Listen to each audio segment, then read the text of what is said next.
delivers work programs on fisheries, e-commerce. The World Trade Organization's ministerial conference in Buenos Aires ended in an impasse on Thursday evening as the US reneged on the commitment to give a permanent solution on public stockholding for developing countries. It also objected to any reference to the Doha Development Mandate in the proposed ministerial declaration, which was something that was not acceptable to India and many other countries. New Delhi, however, said that it managed to protect all its defensive interests. The US position on a permanent solution led to a collapse of the agriculture negotiations. When there could be no agreement on agriculture, the possibility of an overall declaration also declined. But our food security remains protected as the peace clause is intact, a government official told Business Line.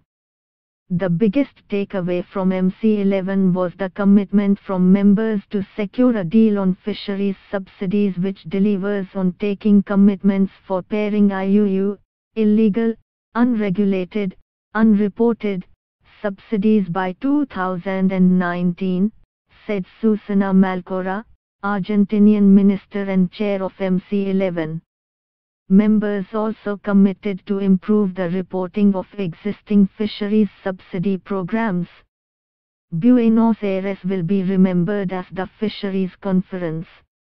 It is here that the talks that were deadlocked for 15 years got moving, she said.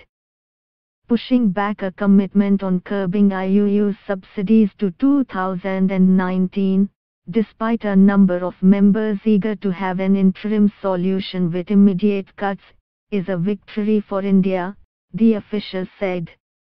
India now has more time to ensure that there are adequate safeguards in place to protect artisanal fishers. A work program on e-commerce was also adopted at the MC11, which was exactly like the one proposed by India, with the old work program continuing and a 2-year continuation of the moratorium on e-commerce linked to the continuation of one on TRIPS and non-violation complaints. During MC11, India stood firm on its stand on the fundamental principles of the WTO, including multilateralism, rule-based consensual decision-making, an independent and credible dispute resolution and appellate process, the centrality of development, which underlies the DDR, and special and differential treatment for all developing countries, according to an official release.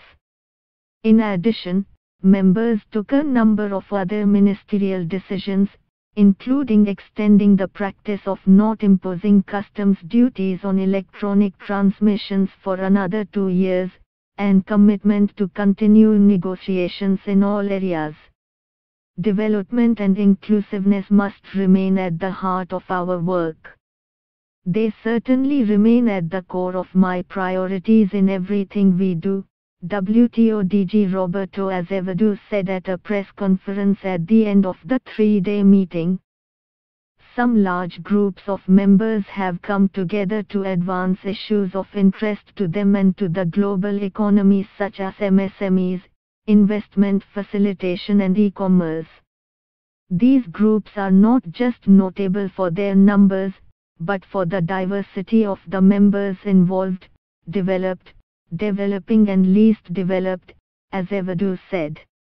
The groups, however, are informal and do not have a negotiating mandate.